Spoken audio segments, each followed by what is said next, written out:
Dear students, today we continue the numericals on oscillations.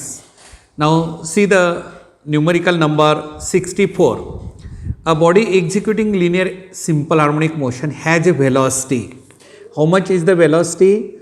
V is equal to here 3 centimeter per second. When its displacement x1 is equal to how much?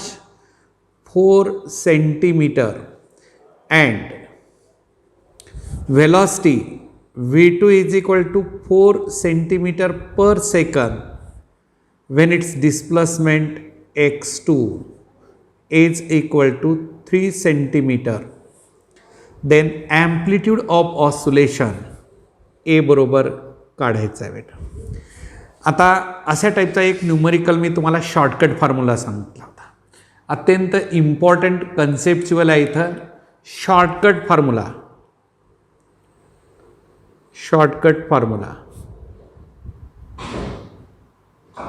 आता हा formula तुम्ही लक्षात ठेवायचा. याचे दोन आहेत, त्यापैकी एक शॉर्टकट फॉर्म्युला जो असेल कोणता असेल? Amplitude A is equal to root of v1 square plus v2 square. आता तुम्ही म्हणाल की डायमेन्शनली हा फॉर्म्युला करेक्ट नाही, पण टेक्निकली अशा टाईपचे न्यूमरिकल कसेही उद्याकडे बदलून ह्या फॉर्म्युल्यामध्ये ठेवून टाकला तर डायरेक्ट रिझल्ट येतो. दोन फॉर्म्युले सांगतो तुम्हाला. आणि इथं जे असेल v1ची किंमत किती आहे बेटा? v1 आपल्याला इथं दिलेलं आहे 3चा स्क्वेअर 9 प्लस v2 किती 4चा square 16 and that is equal to root 25 आणि ए बरोबर आहे 5 सेंटीमीटर. आलं? आता इथं एक कंडिशन आहे, ही मात्र लक्षात घेतलं पाहिजे. डिजिट मॅच म्हणजे 3 वेलॉसिटी डिस्प्लेसमेंट 4 वेलॉसिटी डिस्प्लेसमेंट 3 म्हणजे हे डिजिट असे मॅच झाले पाहिजेत. आणि एखादी विद्यार्थी म्हणला जर नसेल मॅच तर काय करायचं? तर त्यासाठी एक जनरल फॉर्म्युला हा लक्षात ठेवा. जनरल फॉर्म्युला पहा बेटा. तर जनरल फॉर्म्युला काय असेल? तर amplitude A is equal to, पहा अत्यंत महत्त्वाचा फॉर्म्युला आहे, तुम्हाला मी सांगायचं आहे. v1 x2 हे 1 असेल तर 2 याचा whole square, v1 x2 whole square minus v2 x1 whole square divided by v2 square minus v1 square. याला काही कंडिशन नाही, म्हणजे असे डिजिट 4 3 3 4 असे गरज नाही. इन जनरल तुम्ही या फॉर्म्युल्यामध्ये किमती ठेवा. इवन हा प्रॉब्लेमसुद्धा याच्यात ठेवून केलात तरीही तो रिझल्ट येऊ शकतो. म्हणून अशा टाईपचे काही टिपिकल प्रॉब्लेम जेव्हा असतात तर अशा टिपिकल प्रॉब्लेमसाठी आपण काय लक्षात ठेवलं पाहिजे की कशा टाईपमध्ये वेळ आपल्याला वाचवला पाहिजे. Shortcut methods are very important methods in order to save the time. म्हणून शॉर्टकट स्मार्ट टेक्निक आपण ज्याला म्हणू तर हे इथं लक्षात ठेवायचं बेटा. आता त्यानंतर पुढचा प्रॉब्लेम जो असेल कोणता? प्रॉब्लेम नंबर 65 नंबरचा. 65 नंबरचा न्यूमरिकल पहा काय दिले. The displacement of a simple harmonic oscillator is given by x is equal to 4 cos of 2 pi t plus pi by 4. 2 pi t plus pi by 4. Then the velocity of the oscillator at time t is equal to 2 second. At t is equal to 2 सेकंदला velocity काढायचा बेटा. आता displacement तुम्हाला दिला असेल आणि velocity काढा म्हणलं तर काय डेफिनेशन सांगावर? Rate of change of displacement is called as velocity and differentiate above equation with respect to time. That is dx by dt is equal to 4 कॉसचं डेरिव्हेटिव्ह काय येतं बेटा? Sine of 2 pi t plus pi by 4 into 2 pi. हे लक्षात आलं का? Into 2 pi formula जो असेल कोणता? y is equal to cos of k x असेल तर dy by d x is equal to k into sine of k x. म्हणजे हे के कॉमन काढतो, बाहेर येतो असं प्रॉडक्टमध्ये. म्हणून इथं किती आलं, व्ही इज इक्वल टू, हे ब्रॅकेटच्या बाहेर आहे आणि अँगलच्या बाहेर आहे, तर 8 pi into sine of 2 pi into time t is equal to 2 second at the end of 2 second असं म्हणलेलं आहे, plus pi by 4 and that is equal to 8 pi into sine 4 pi plus theta sine theta sine pi by 4. Sine n pi plus theta, n integer असेल तर sine n pi plus theta is equal to sine theta, theta म्हणजे किती pi by 4 and that is equal to 8 pi into sine pi by 4 1/√2 and this can be written as 4 into 2 into pi into 1/√2. याला √2 into √2 लिहायचं, हे cancel होईल आणि V is equal to 4√2 पाय centimetre पर second. 4 pi into √2 म्हणजे A option याचं जे असेल that is the right answer, that is equal to A. Okay, आलं लक्षात बेटा हे. तर आता यानंतर पुढचा न्यूमरिकल जो असेल, नेक्स्ट न्यूमरिकल आपण लर्न करूया. जेवढे जास्तीत जास्त एक्झॉस्टिव्ह सॉल्व करता येतील तेवढे सॉल्व करायचे, म्हणजे आपल्याला बेसिक आयडिया क्लिअर होते आणि एक कॉन्फिडन्स आपल्यामध्ये निर्माण होतो. क्लिअरिटी.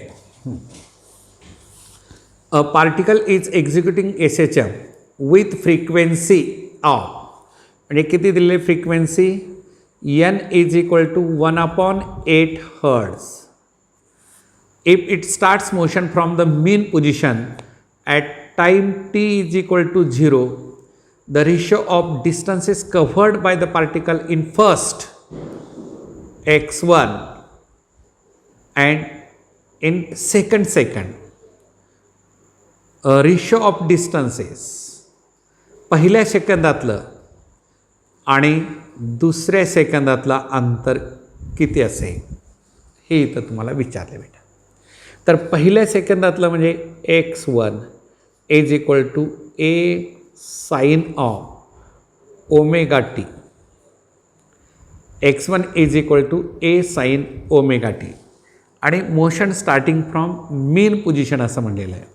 म्हणजेच किती आलं, that is A into sine of 2 pi n into t, that is equal to A sine of 2 pi, एनची किंमत 1/8 इंटू टाईम 1 सेकंद, that is equal to pi by 4 म्हणजे ए डिवाइड बाय √2 x1. म्हणजे पाय बेटा हे इथून पहिल्या सेकंदात x1 इथपर्यंत. आता इथं काय म्हणलेलं आहे, सेकंड म्हणजे दुसऱ्या सेकंदातलं, तर दुसऱ्या सेकंदातलं डायरेक्ट काढता येत नाही. आता आपण इथं असं म्हणू x2 dash is equal to A sine of 2 pi n into T2, A into sine of 2 pi into किती आलं हे 1/8 इंटू 2. तर हे आलं तुम्हाला ए साईन ऑफ किती आलं बेटा पाय बाय 2. पाय बाय 2ची किंमत किती येते,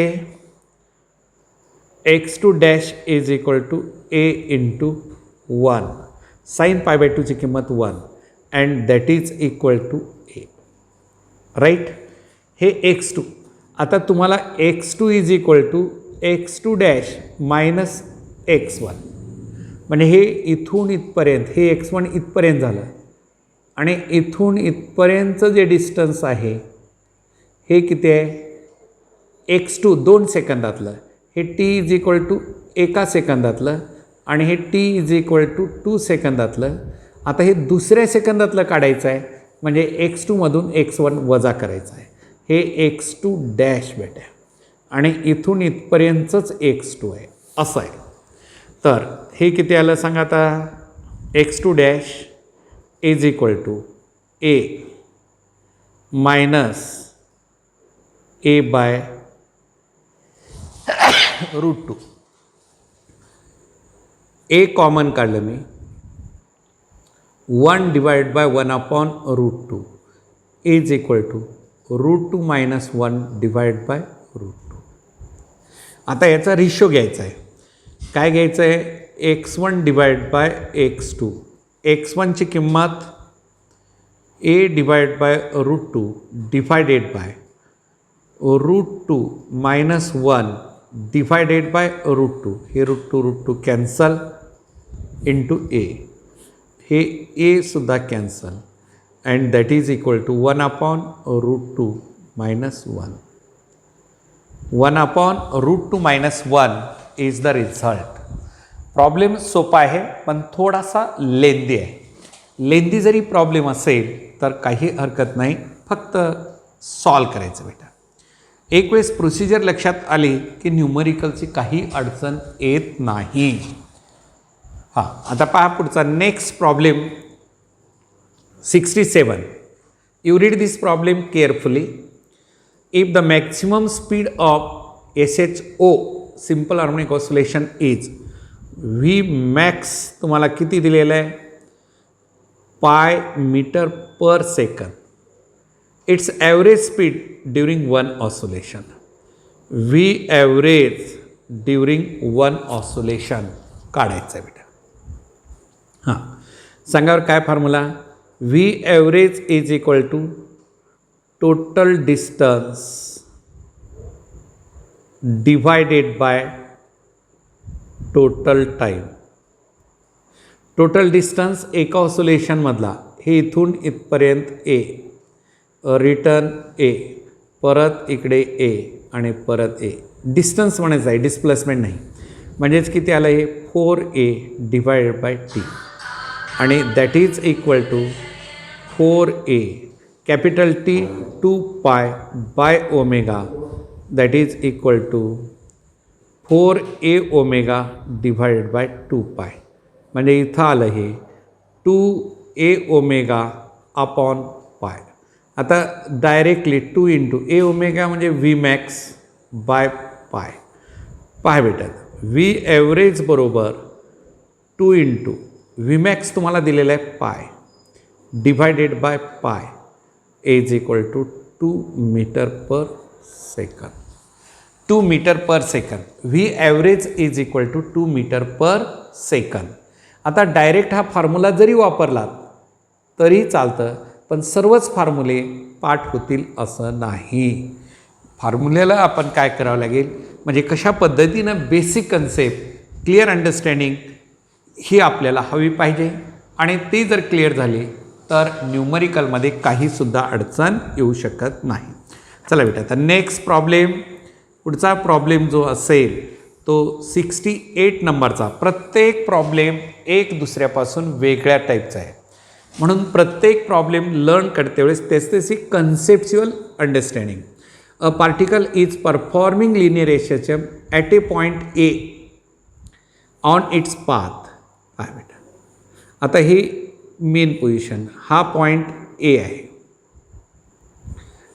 it's potential energy is 3 time its kinetic energy.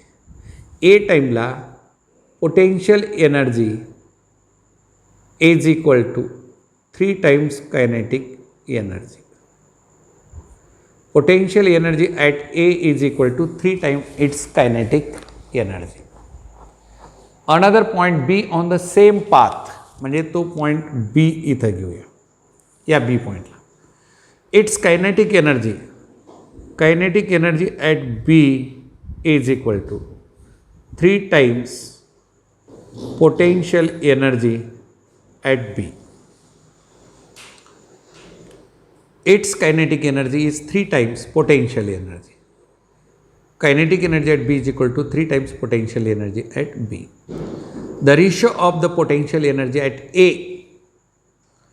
to its potential energy at B. A ratio of PE at A to the PE at B काढायचं बेटा. Directly तुम्हाला माहीत आहे potential energy at A is equal to 3 times kinetic energy at A दिलेलं आहे. तर आता potential energy, total energy कोणत्याही पोझिशनला कशी असते? कॉन्स्टंट असते, कन्झर्व असते. Total energy at any position is always constant. आता पहा बरं, इथं total energy is the sum of kinetic energy and potential energy. आणि इथं आता total energy at A is equal to सांगा बेटा काय येतं? Kinetic energy at A plus potential energy at A. हां, कायनेटिक एनर्जी किती आहे? K E A plus potential एनर्जीच्या ठिकाणी 3 times kinetic energy at A is equal to काय आलं? 4 times kinetic energy at A. चला, total energy at B is equal to total energy, आपल्याला potential एनर्जीचा रेशो विचारलेला आहे.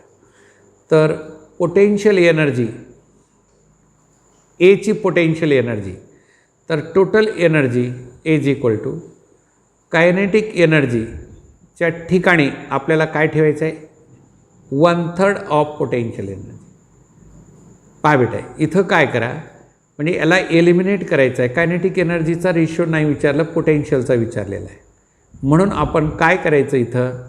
तर कायनेटिक एनर्जी एची जी आहे किती दिलेली आहे आपल्याला?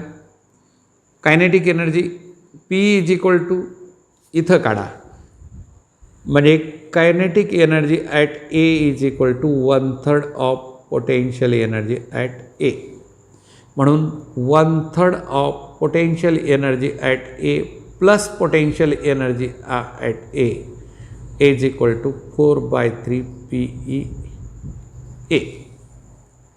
आता ही काय झाली? पोटेन्शियल एनर्जी आपण कुठं? एला काढली बेटा. आता तसंच total energy at B is equal to kinetic energy at B plus potential energy at B. चला, आपल्याला बीला, हे बीला काय? कायनेटिक एनर्जीच्या ठिकाणी 3 times potential energy at B plus potential energy at B is equal to 4 times potential energy at B. आता total energy हे इक्वेशन सेकंड म्हणलं आणि इथं आपण काढलेलं हे फर्स्ट. तर total energy at any position is same. T E at A is equal to T E at B. का? By the law of conservation of energy total energy at any position remains same. मग आता equate करा बेटा.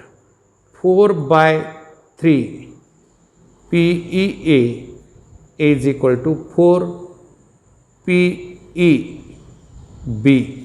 4 cancel and therefore PE A upon PE B is equal to PE A upon PE B is equal to 3:1.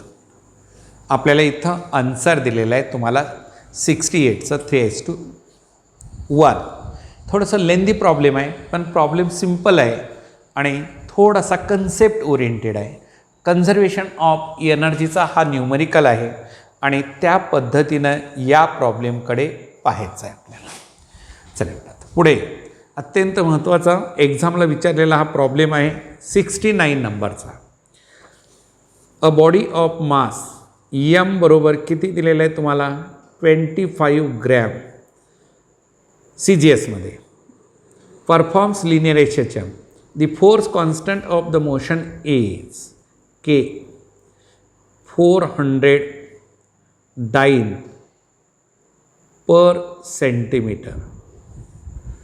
When the body is at a distance x is equal to 10 centimeter from the equilibrium position, has velocity v is equal to 40 centimeter per second, then the total energy will be total energy will बी.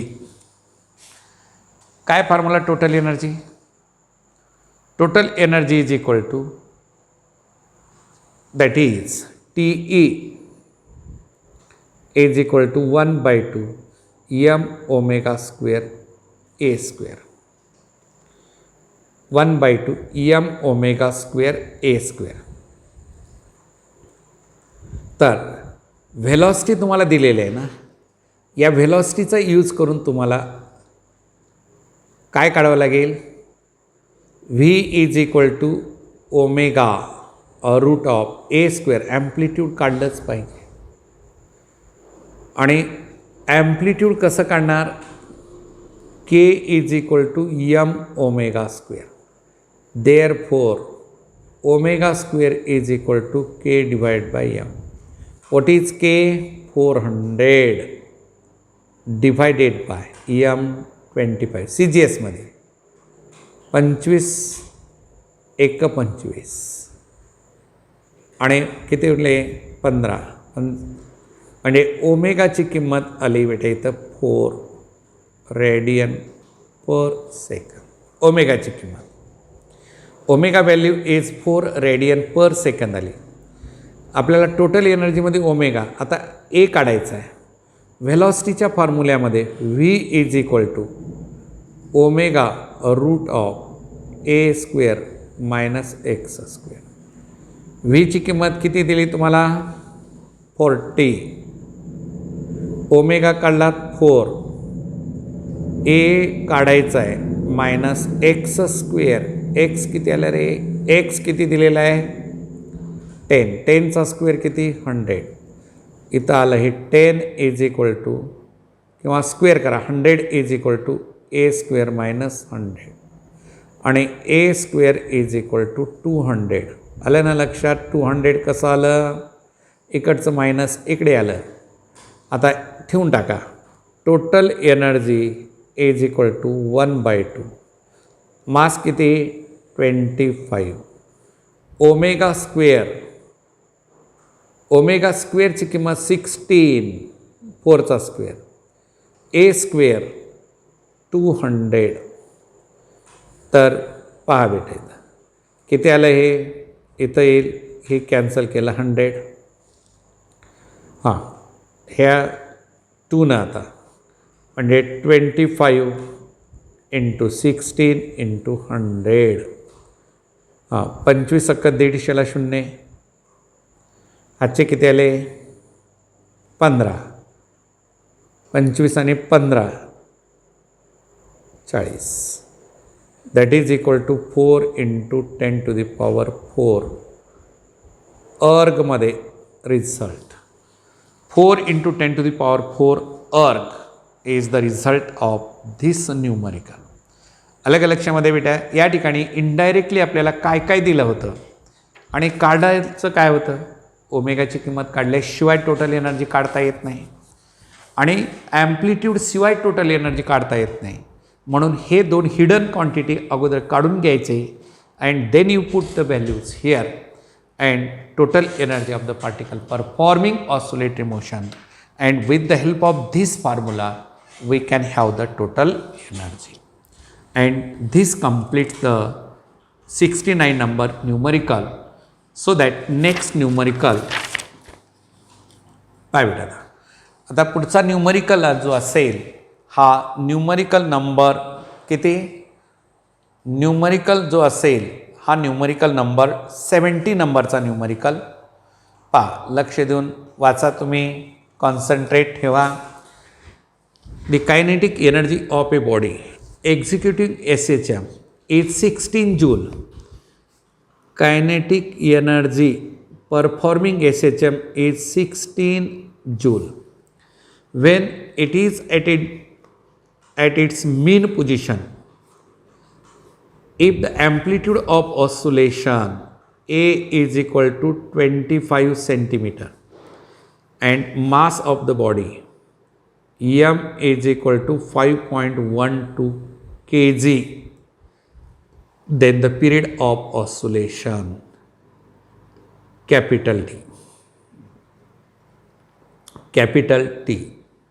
आता mean पोझिशनला kinetic energy ही काय असते? Total energy असते.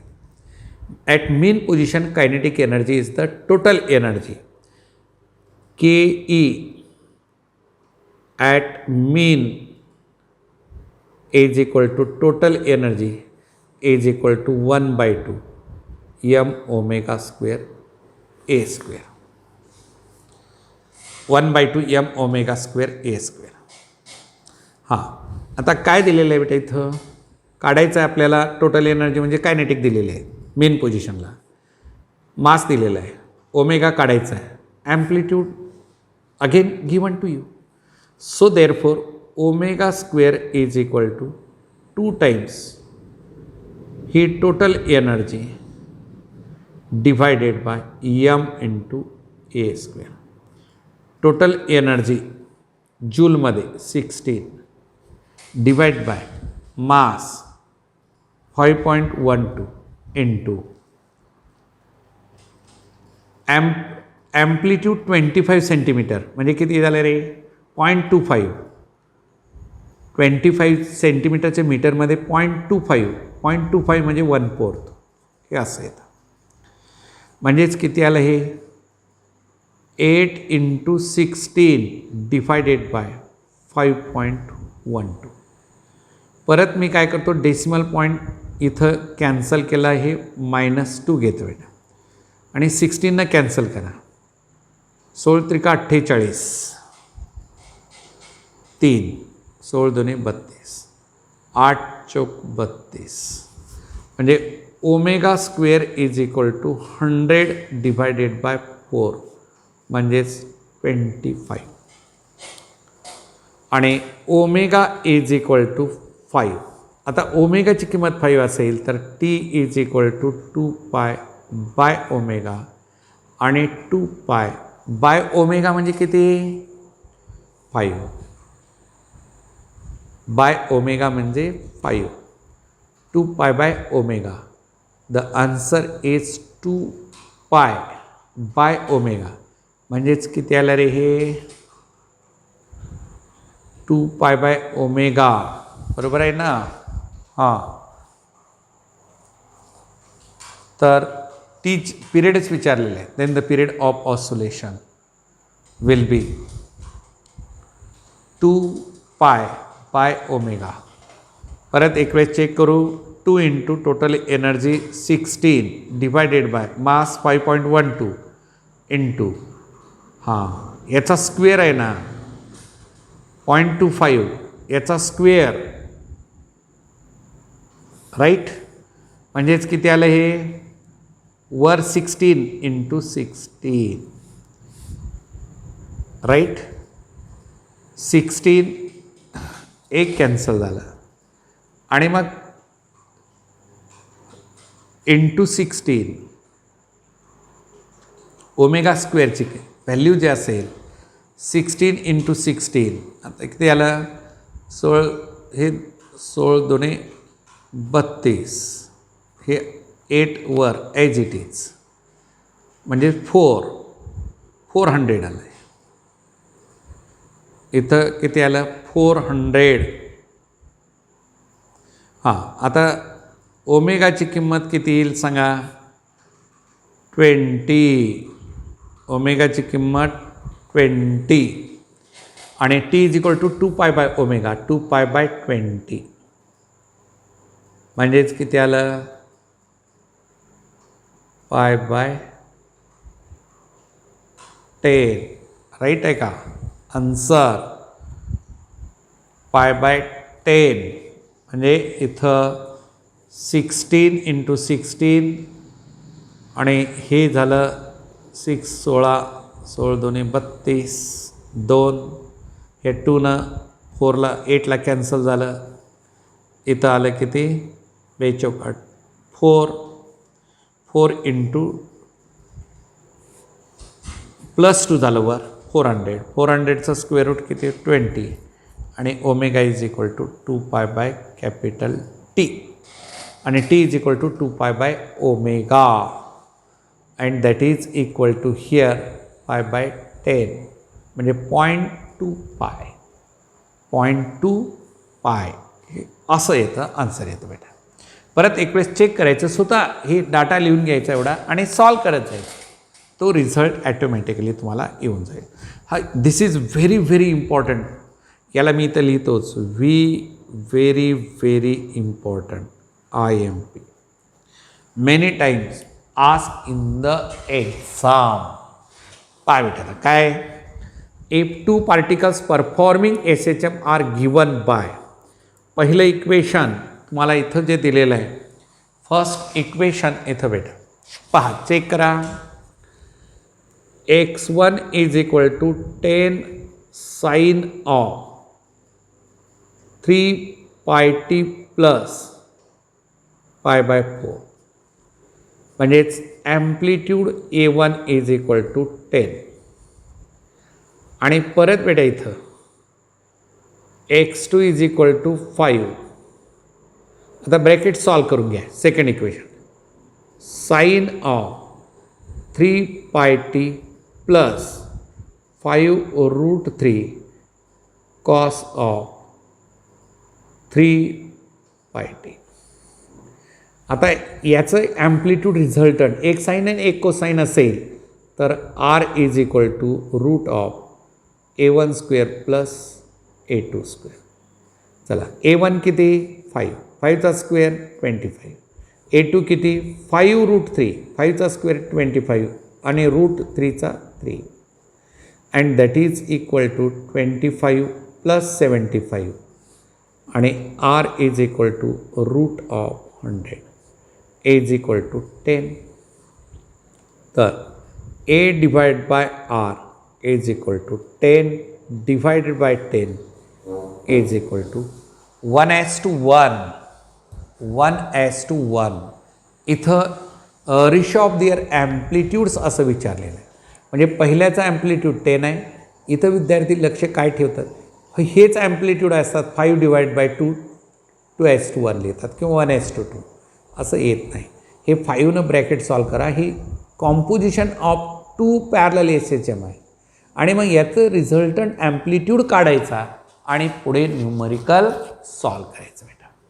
आता त्यानंतर आपल्याला पुढचा जो न्यूमरिकल असेल, चला आता पुढे 72 नंबरचा न्यूमरिकल पहा. 72 नंबरचा न्यूमरिकल्स. हां, the minimum phase difference between the 2 simple harmonic oscillations. आता या दोन्हीमधला मिनिमम फेज डिफरन्स, ही एक इंडिव्हिज्युअल SHM आहे, ही दुसरी इंडिव्हिज्युअल SHM आहे.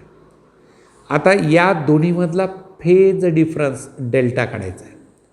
हां, एक साईन आणि एक कोसाईन असेल तर काय भेटेल, delta 1 is equal to tan inverse of B divide by A. हा शॉर्टकट फॉर्म्युला मी थिअरी शिकवत असताना सांगितलेलं होतं. टॅन इन्व्हर्स ऑफ B म्हणजे कॉसचा कोइफिशियंट √3/2 डिवायडेड बाय साईनचा कोइफिशियंट 1/2, म्हणजेच किती आलं हे √3 डेल्टा 1. आता डेल्टा 2 दुसऱ्या SHMसाठी tan inverse of B by A is equal to B किती आहे 1/2 divided by √3/2 is equal to 1/√3. 1/√3. आता हे tan inverse of B by A, तर ही व्हॅल्यू टॅन इन्व्हर्स आली बेटे, that is equal to tan inverse, हे असं टॅन इन्व्हर्स ऑफ √3 म्हणजेच 5/3. आता हे सुद्धा व्हॅल्यू टॅन इन्व्हर्स ऑफ 1/√3 म्हणजे π/6. आणि तुम्हाला विचारले, या दोन्हीमधला डिफरन्स विचारलेला आहे कोणता, delta 1 minus delta 2 is equal to π/3 minus π/6. म्हणजे हे किती आलं 60 मायनस 30 इज इक्वल टू 30 म्हणजे π/6 रेडियन. म्हणजे ए ऑप्शन याचं इथं करेक्ट आहे. अशा टाईपचा न्यूमरिकल तुम्ही इथं लक्षात ठेवायचा बेटा. आता त्यानंतर पुढचा प्रॉब्लेम जो असेल 73 नंबरचा problem. 73. If two simple harmonic motions are given, x1 is equal to a sin of omega t पहिलं, आणि x2 is equal to a/2 sin of omega t plus a/2 cos of omega t. The ratio of the amplitude जो अगोदरचा problem केला आहे त्याच टाईपचा. तर बेटा इथं a1 is equal to a. आता a2 एक साईन आणि एक कोसाईन असेल तर a2 बरोबर आहे रूट ऑफ a/2चा स्क्वेअर प्लस a/2चा square, a square plus b square. पुढची टर्म 0 होते आणि that is equal to here a square by 2 common काढलं मी म्हणजे a/2 आलं तर 1 + 1 that is equal to a/2 root 2 म्हणजेच किती आलं a/√2. याला √2 इंटू √2 लिहा, हे कॅन्सल झालं a/√2. हे a2ची किंमत आली तर a1 divided by a2 is equal to a divide by a/√2. a divided by √2 that is √2 is to 1, √2 is to 1, a cancel. So this is the simple numerical what we observed here. अशा टाईपचे असतील orally solve करण्यासारखे numericals मात्र तुम्ही इथं solve करायचं बेटा. त्यानंतर 74 नंबरचा numerical. If a pendulum clock keeps correct time at sea level is taken to a place 1 kilometre above sea level, the clock will approximately 1 kilometre above. तुम्हाला फॉर्म्युला दिला होता, आठवत असेल कोणता होता रे? 1 किलोमीटर अबोव असेल तर पेंडुलम लूज का गेन पहिल्यांदा आधी ठरवा. हाईटवरती असेल किंवा डेप्थला असेल तर काय होणार? टाईम पिरियड, पेंडुलमचा टाईम पिरियड जीची किंमत कमी होते टाईम पिरियड वाढतो म्हटल्यानंतर लूज दे pendulum lose time per day at height h is काय वेळ 13.6 इंटू h. हा फॉर्म्युला मी तुम्हाला दिला होता, लक्षात ठेवायचा. हा बेसिक फॉर्म्युला जे तुमच्या पुढे दिला होता आणि where h is in kilometre, where h is in kilometre. h कशामध्ये मेजर करतो आपण? किलोमीटरमध्ये मेजर करतो. आणि मग 13.6 इंटू h किती kilometre? 1 kilometre. That is 13.6 second loses per day. 13.5 किंवा 6 ॲप्रॉक्सिमेट आहेत, 5 किंवा 6, इथं 5 दिले रिझल्ट म्हणून 13.5 सेकंद पर डे एका दिवसाला बेटा इतका पेंडुलम टाईम लूज करतो. लूज आणि गेनचा अलीकडे प्रॉब्लेम विचारत चाललेले आहेत, हे लक्षात ठेवा. आता तशाच टाईपचा न्यूमरिकल जो असेल तो 75 नंबरचा बेटा. 75 नंबरचा न्यूमरिकल काळजीपूर्वक पहा. If the length of second pendulum is decreased by, आता पहा T directly proportional to √L. Length वाढत असेल टाईम पिरियड वाढतो. टाईम पिरियड वाढला तर पेंडुलम लूज करतो. आता इथं काय झालेलं आहे? लेंथ डिक्रीज्ड बाय 1%, म्हणजे कमी झाली. पेंडुलम गेन पहिल्यांदा इथं डिसाईड करायचं whether it lose or gain. म्हणून इथे एक नोट देतो तुम्हाला. काय घ्यायचं, if period of pendulum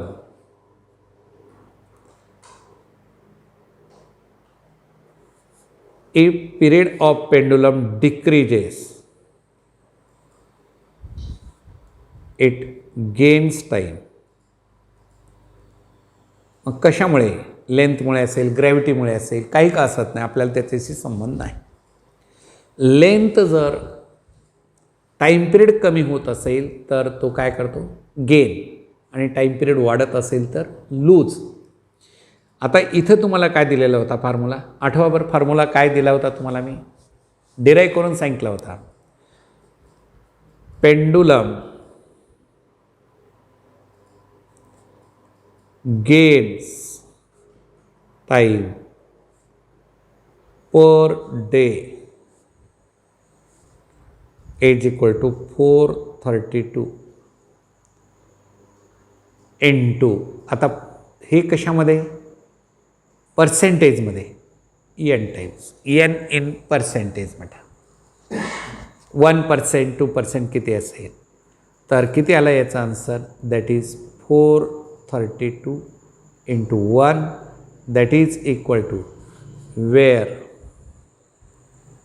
N is in percentage and so therefore 432 second. आता एन इथं काय झालं आहे, डिक्रीजेस बाय n% आहे. जर समजा परीक्षेत इन्क्रीजेस बाय n% म्हणलं असतं तर आपण काय, हे गेनच्या ऐवजी लूज असं लिहिलं असतं. तेच आन्सर, लूज आणि गेनसाठी तोच फॉर्म्युला आहे.